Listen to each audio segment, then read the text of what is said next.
우리 함께 읽으신 말씀 가지고 다시 복음 앞에라는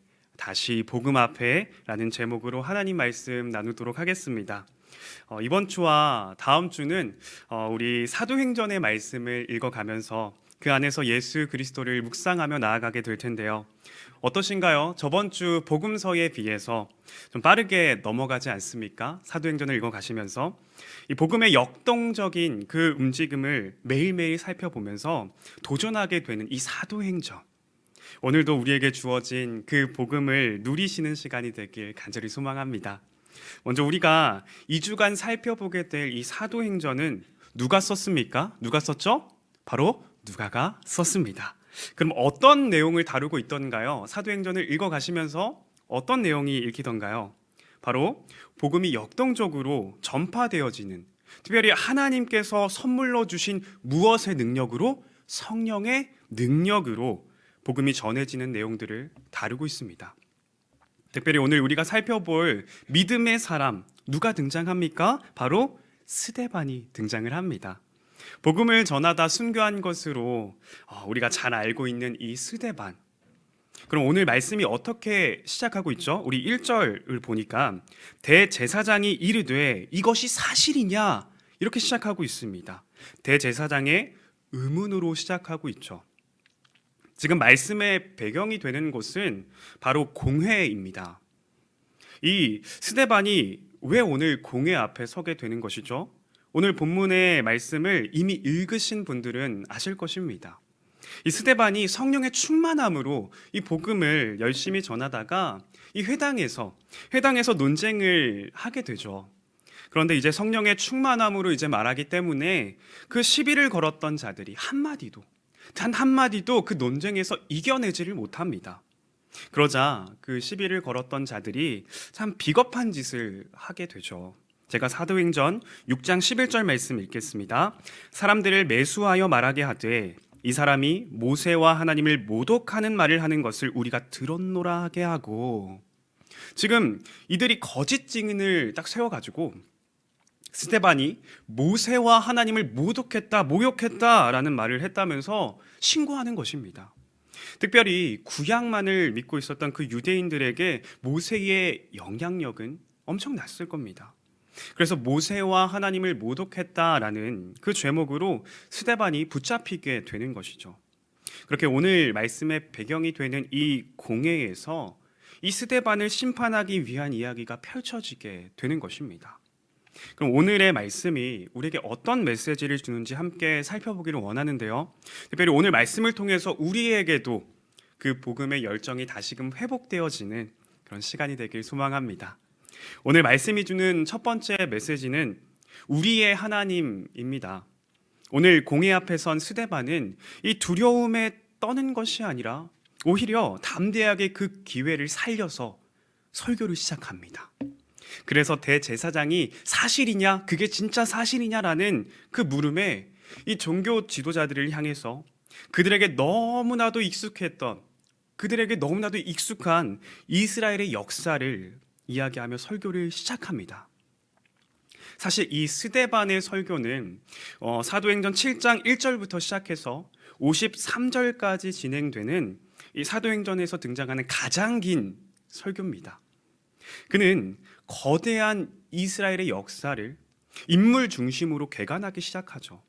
특별히 아브라함, 요셉, 또 모세, 그리고 다윗과 솔로몬, 이들을 통해서 이스라엘의 역사를 이야기합니다. 특별히 우리가 살펴볼 오늘 본문에서는, 오늘 말씀에서는요, 아브라함과 요셉의 역사를 압축하면서 다루고 있는데, 먼저 우리 아브라함의 부분 함께 살펴보도록 하겠습니다. 우리 2절 말씀 함께 읽겠습니다. 시작. 스데반이 이르되 여러분 부형들이여 들으소서. 우리 조상 아브라함이 하란에 있기 전 메소포타미아에 있을 때에 영광의 하나님이 그에게 보여. 참 스데반이 복음을 전하는, 오늘 이 설교에서 복음을 전하는 설교를 보고 있으면 정말 탁월하게 전한다라고 생각하게 됩니다. 우스갯소리지만 제가 오늘 본문을 오디오 바이블을 켜놓고 같이 읽었는데 잠깐 집중을 하지 못했었던 것 같습니다. 근데 갑자기 이 아브라함의 이야기가 등장하는 겁니다. 이 소리가 아브라함 이야기가 왜 나오지? 갑자기 구약으로 돌아갔네? 내가 지금 사도행전 지금 읽고 있는 건데? 그렇게 구약이 펼쳐지니까 내가 잘못 틀었나? 하고 막 이제 다시 핸드폰을 보게 되더라고요. 그런 에피소드가 있었는데 우리 성도님들도 이렇게 이스라엘의 역사로 자연스럽게 들어가셨다면 이 스데반의 의도에 잘 따라가고 계신 것입니다. 왜 갑자기 스데반이 구약 그 성경의 내용을 살피고 있습니까?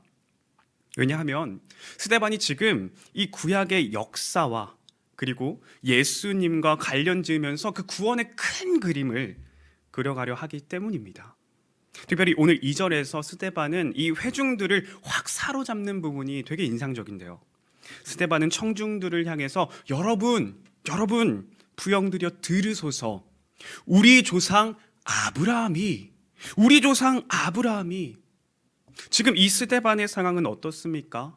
거짓 증인들로 하여금 이 자는 하나님과 모세를 모욕한 자다라고 회당 앞에 서게 됐습니다.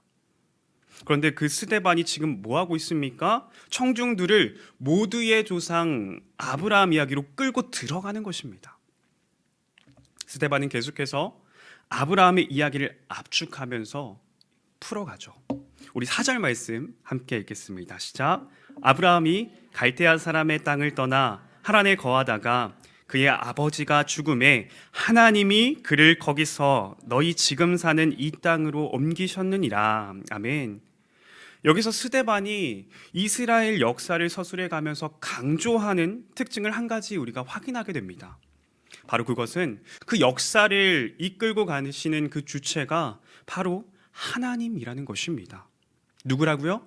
하나님이 그 역사를 끌고 가신다라는 것을 이 스데반은 계속해서 강조하고 이야기합니다.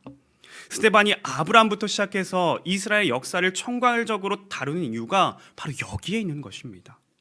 그는 언약 관계에 대해 하나님의 신실함을 그 이스라엘의 역사를 통해서 강조하죠.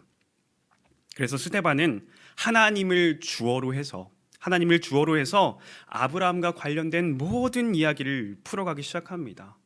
아브라함뿐이던가요? 우리가 성경을 읽어 내려가다 보면 그의 설교에 등장하는 아브라함, 요셉, 모세, 그리고 다윗과 솔로몬, 그들이 주인공이 아니라, 그 역사의 주인공이 그들이 아니라 그들을 이끄셨던, 그 역사를 이끄셨던 하나님이 주인공이라는 것입니다. 그 수많은 역사 속에서 이끄시고 인도하시는 그 신실하신 하나님을 스데반은 계속해서 이스라엘의 역사를 통해서 이야기하는 것입니다. 그런데 스데반은 4절에서 말하고 있는 그 땅이 바로 지금 설교를 듣는 청중들이 지금 딛고 서 있는 이 땅임을 강조합니다.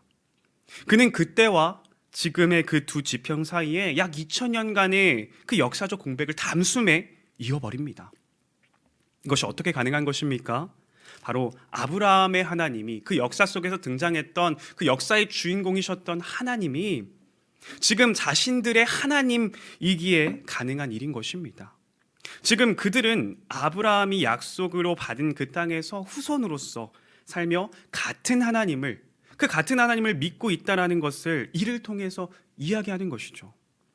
즉 스데반은 아브라함의 역사를 통해서 그에게 약속하신 신실하신 하나님이 나의 하나님이고, 그리고 너희의 하나님, 우리의 하나님이라는 것입니다. 그렇게 밝혀서 역사를 서술하게 내려갑니다. 우리 또한 마찬가지죠. 단순히 남의 민족 이야기가 어떻게 우리를 위한 이야기가 되는 것입니까? 바로 예수 그리스도를 통해서 이스라엘의 이야기가 나를 향한 이야기가 되고, 나를 향한 하나님의 그 놀라운 사랑, 나를 향한 하나님의 그 구원의 계획, 그것이 나의 이야기가 되는 것이지 않습니까? 장세전부터 시작된 하나님의 놀라운 신실하심이 참 오늘 말씀을 통해서 확인되는 것입니다. 오늘도 우리가 그들의 하나님이 아니라 그냥 이스라엘의 하나님, 그저 옛날 옛적에 계셨던 하나님이 아니라 우리의 하나님이라고 고백할 수 있는 것은 나를 구원하기 위해서 그 십자가를 지신 예수 그리스도를 믿는 믿음 때문인 줄 믿습니다.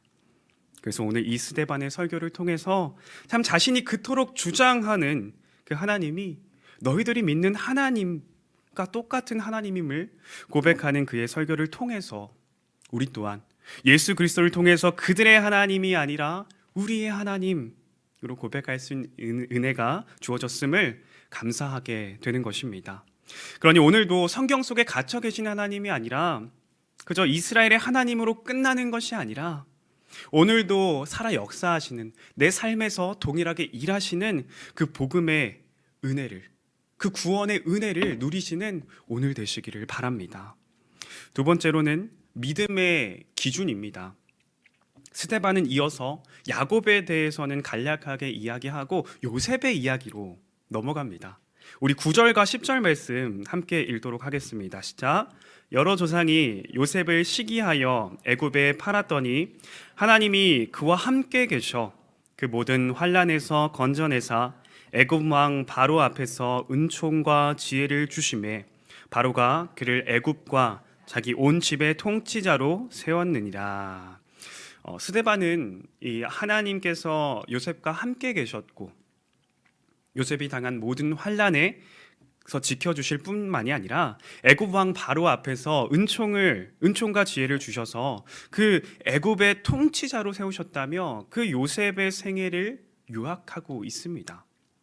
요셉의 삶을 돌아보면요, 참 철저히 타인의 손에 의해서 던져지기도 하고 또 팔리기도 하고 또 세워지는 수동적인 인생을 살아간 것 같지만 그의 운명을 결정하는 능동적인 주체는 바로 사람들이 아니라 바로 여호와 하나님이셨습니다.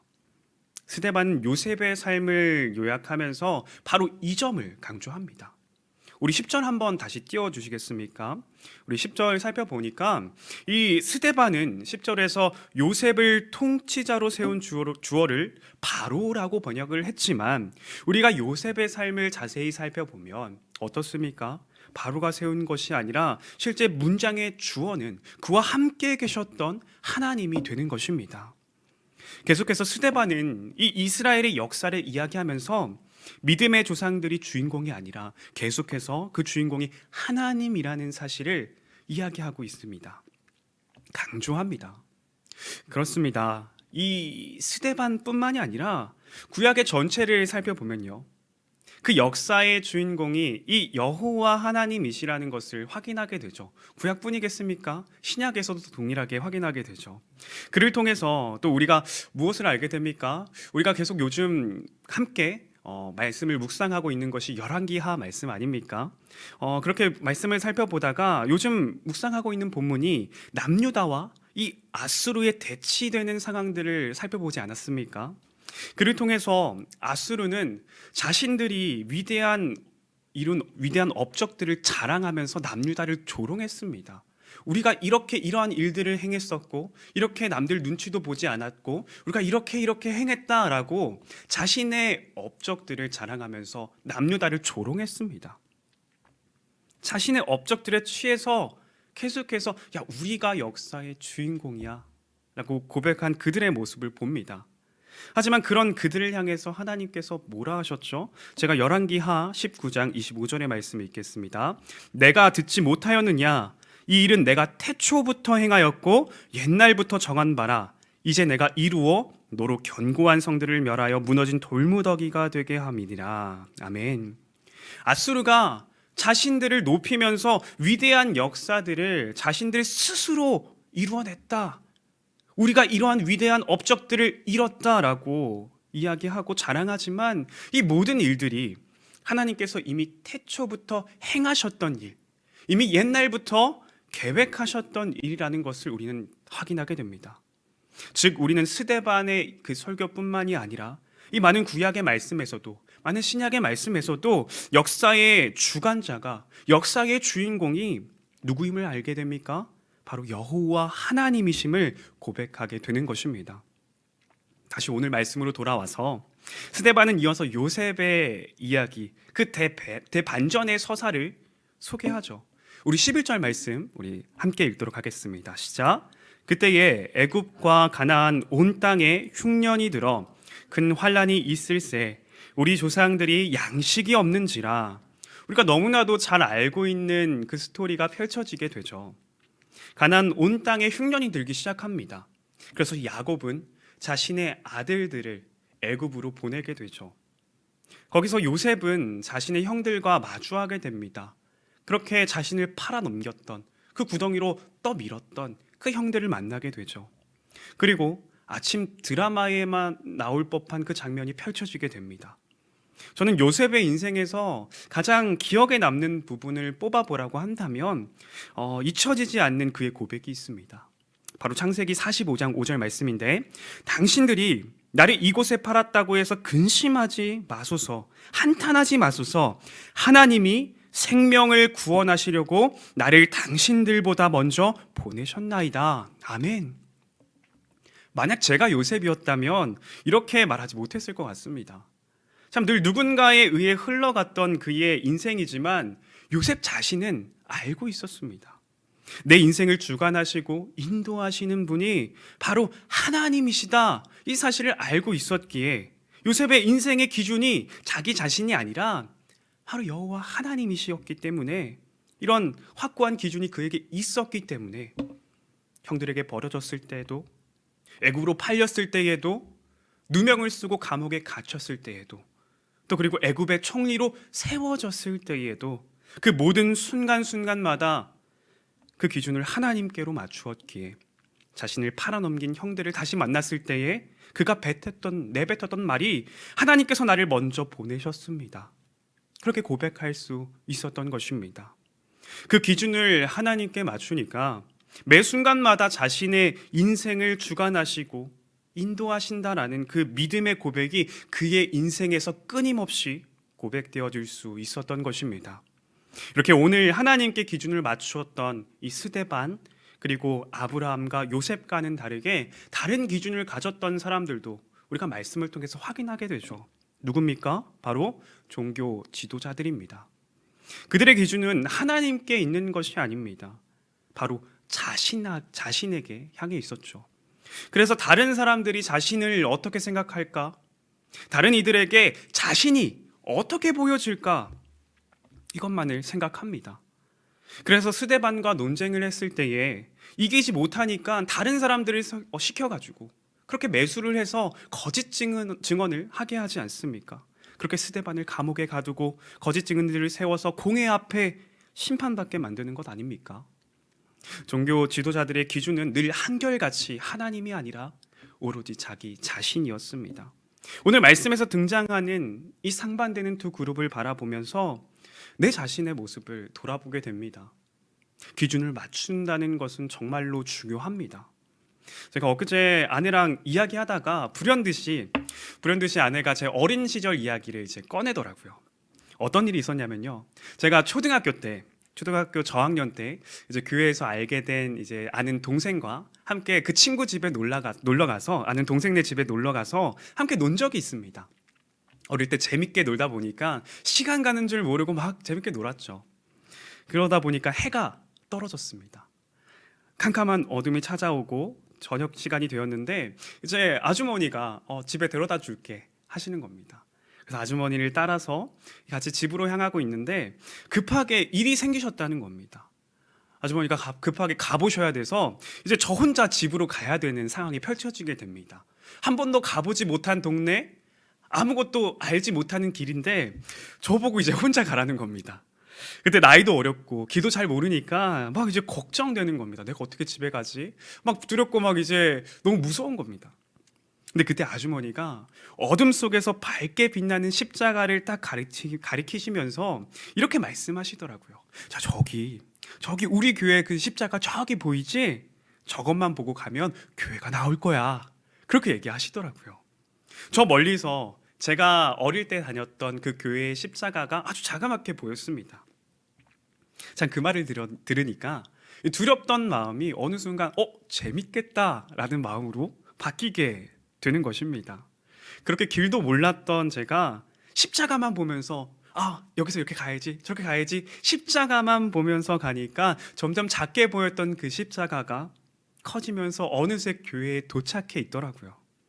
그래서 그때부터 집에 가는 길을 아니까 무사히 집에 돌아갈 수 있었습니다. 참 잊고 살다가 아내가 그 교회를 지나다가 십자가를 보면서 저거 보면서 걸어왔었다면서 하면서 그렇게 이야기를 했었는데 이렇게 불현듯 또 이제 이 설교 시간에 고백하게 하시더라고요. 그렇습니다. 우리의 신앙 생활도 마찬가지죠. 우리의 앞날은 한 치 앞도 안 보이는 어둠과 같습니다. 그래서 한 발 한 발 내디는 것이 두렵고 때려듣는 넘어질까봐 걱정하기도 합니다.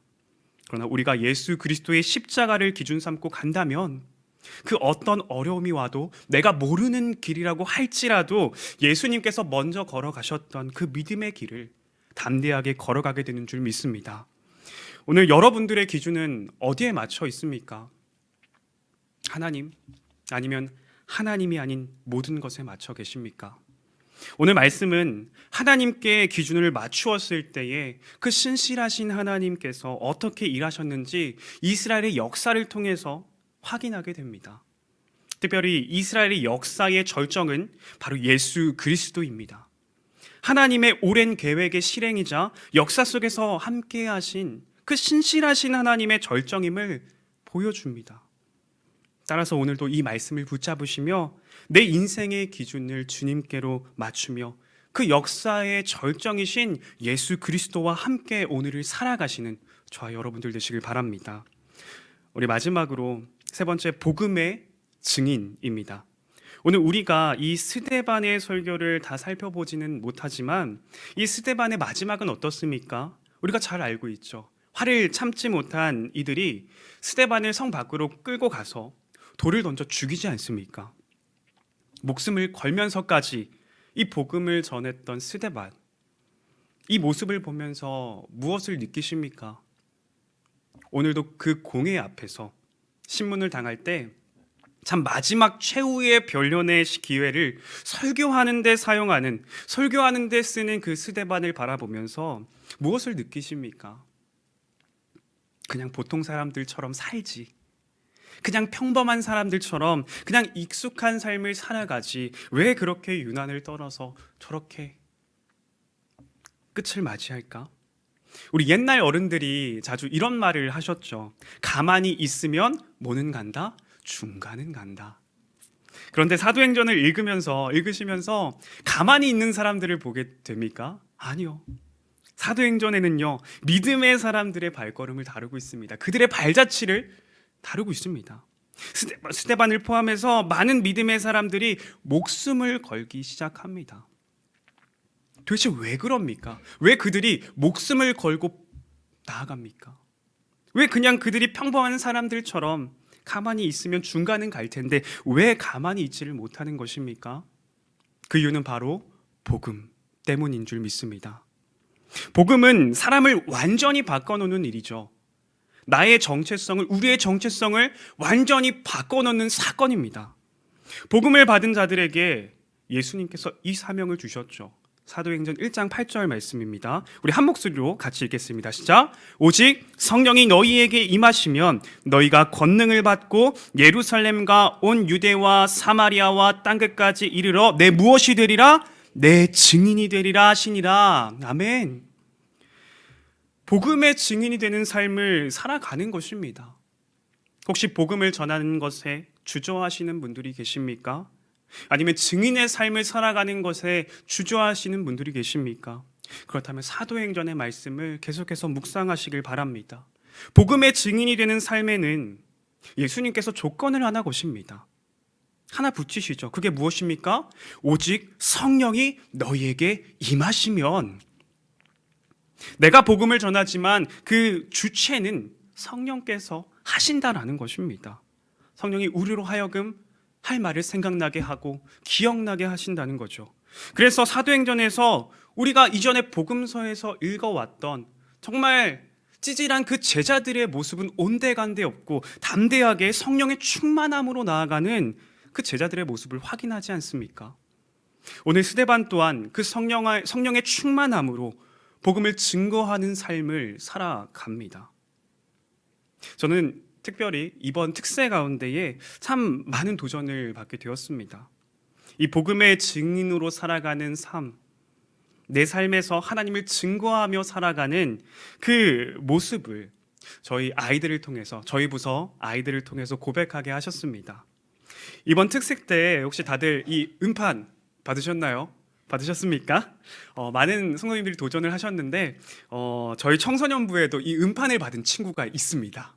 놀랍죠? 놀랍습니다. 그런데 더 놀라운 것은요, 그 친구가 무려 고3입니다. 고3인 친구가 이 음판을 당당하게 받더라고요. 이번 특세 기간이 참 아이들 시험 기간이었습니다. 그래서 아이들에게 이 새벽의 시간, 시험 기간이지만 참 그 안에서 일하실 하나님을 기대하면서 우리 한번 도전해보자. 하나님이 너희들 삶에서 어떻게 일하시는지 하루의 시작을 하나님과 함께 시작해보자 결단하면서 함께 나아갔습니다.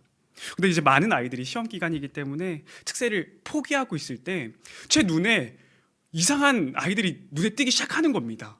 고3들이 막 나와가지고 기도하기 시작하는 겁니다.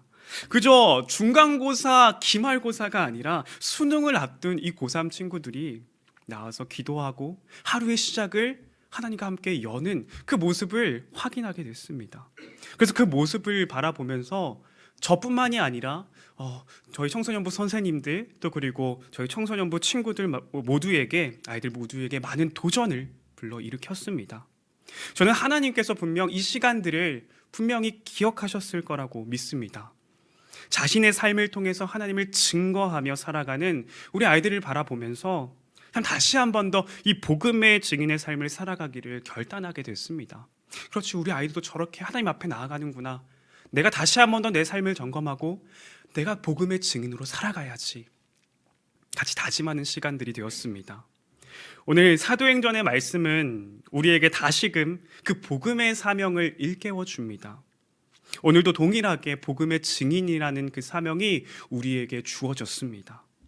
성령의 충만함을 구하시며 그 성령의 능력으로 우리에게 주어진 그 복음의 증인이라는 사명을 감당하시는 저와 여러분들 되시길 바랍니다.